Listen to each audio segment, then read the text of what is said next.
স্বৈরাচার হাসিনা দেশ থেকে পালাইছে। যদি না পালাতো তাহলে আমাদের এই ইনায়তপুর থানার কোনো মানুষ আর জীবিত থাকতো না। ছাত্রদের উপর অ্যাটাক শুরু করেছে, আক্রমণ করছে, তখন আমরা থানার দিকে অগ্রসর হই। এভাবে তারা এমন ভাবে গুলিগুলা ছুটছে, তারা মানুষকে মারার পরিকল্পনা করছে। আমার বাবা মা এখন তারা অনেক খুশি। তারা এখন আর আমাকে আগে প্রথমত গালাগালি করতে, এখন আর তারা আমাকে কোনো গালাগালি করে না। এখন তারা অনেক খুশি হয়েছে যে স্বৈরাচার হাসিনা দেশ থেকে পালাইছে। যদি না পালাতো তাহলে আমাদের এই ইনায়তপুর থানার কোনো মানুষ আর জীবিত থাকতো না আমি মনে করি। তিনি এই 17 বছর যা যা করছে, যা যা দেখছি, আমি ছোট থেকে বড় হয়েছি, আমার মতে যে দেশের মানুষ কখনো শান্তিতে বসবাস করতে পারে নাই। দিন যায়, চাল ডালের সবকিছুর দাম খালি দ্বিগুণ খালি বাড়তেই থাকে। দিন মজুররা বাজার করে খেতে পারে না ঠিক মতো। এই সরকারকে পদত্যাগ করতেই হবে। তিনি দেশের জন্য অনেক ক্ষতি করেছে, দেশকে অনেক ঋণগত বানাইছে। আমার ইচ্ছা ছিল যে আমি শহীদ হব না, গাজী হয়ে বাড়িতে ফিরবো। আমি গর্বিত যে আমি একজন গাজী, বীর মুক্তিযোদ্ধা। দেশের জন্য আমি যা করতে পারছি আর কি। আমি রাত্রেবেলা ঘুমাতে পারি না, আমার বাম সাইডে বালিশ দিয়ে আমি তারপরে ঘুমাই।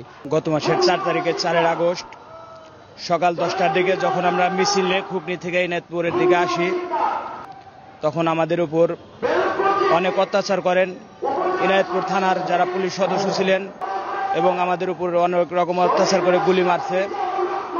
আমার বন্ধু এহিয়া খুবনি করিতলা বাড়ি, ও যখন মারা যায় আমার সামনে মারা গেছে।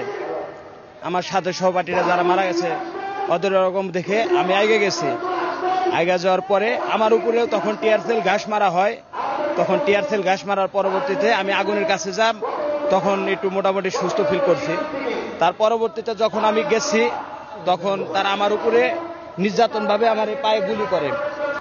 থানা আক্রমণ যখন ছাত্র ভাইরা যখন মারা গেছে, যখন আমাদের ইনায়তপুর থানায় 3 জন মারা গেছে, হাফেজ শিহাব, সিয়াম, ইয়ামিন, ওরা যখন মারা গেছে, তখন অবস্থা দেখে আরো অনেক ছাত্র ভাইরা যখন আন্দোলনে আহত হয়েছে, কেউ টিয়ারসেল গ্যাস খাইছে, কেউ আমার মতন গুলি খাইছে, এগুলা দেখে আরো যারা ছাত্র স্টুডেন্ট আছে, সাধারণ জনগণ, তারা যে তাদেরকে বলছে যে আপনারা এরকম ভাবে করেন না। ইনায়তপুর থানার পুলিশটা তখনও স্যালেন্ডার না হয়ে তারাও আরো বিপর্যয়, আরো গুরুতর ভাবে আমাদের উপরে শটগান, টিয়ারসেল গ্যাস যত দূর পারেন তাদের যতটুকুন ছিল তারা আমাদের উপর নির্যাতন করছেন। আমার ছাত্র ভাইরা মারা গেছে, আমার বেস্ট ফ্রেন্ড মারা গেছে, আমার আরেক সহপাঠীরা মারা গেছে। তারা আমার মতন আহত হয়ে এখনো হসপিটালে বেডে কাঁদতেছে। তাদের এরকম দেখে আমি যেহেতু একজন স্টুডেন্ট, আমি মধ্যবিত্ত ফ্যামিলির ছেলে, আমি স্টুডেন্ট, পাশাপাশি কর্ম করে আমার পড়ালেখাও করি, পাশাপাশি কর্মও করি। ওই অবস্থায় দেখে আমি ঠিক থাকতে পারি না। আমার বাবা মা আমাকে ঘরে আটকায় রাখছে।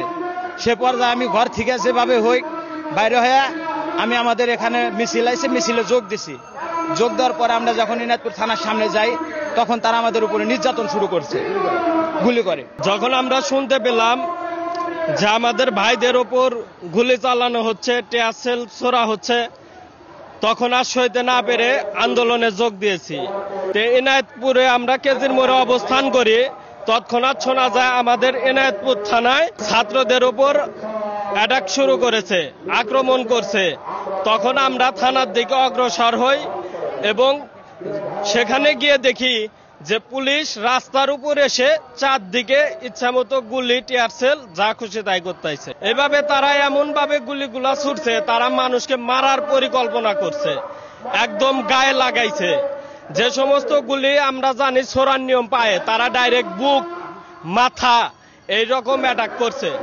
আমি কোনো রাজনৈতিক দলে সম্পৃক্ত ছিলাম না, আমি একজন সাধারণ ছাত্র। মেমপ্লেট বিএমপি লাগাইছে, এখন এখানে ডাকছে, এখানে আছে। আমি দেখব যে যোগ্য নেতা হলে, যোগ্য প্রার্থী হলে, ন্যায় পরায়ণ হলে আমি তাকে বাছাই করে নেব এবং তার পক্ষে সমর্থন দেব।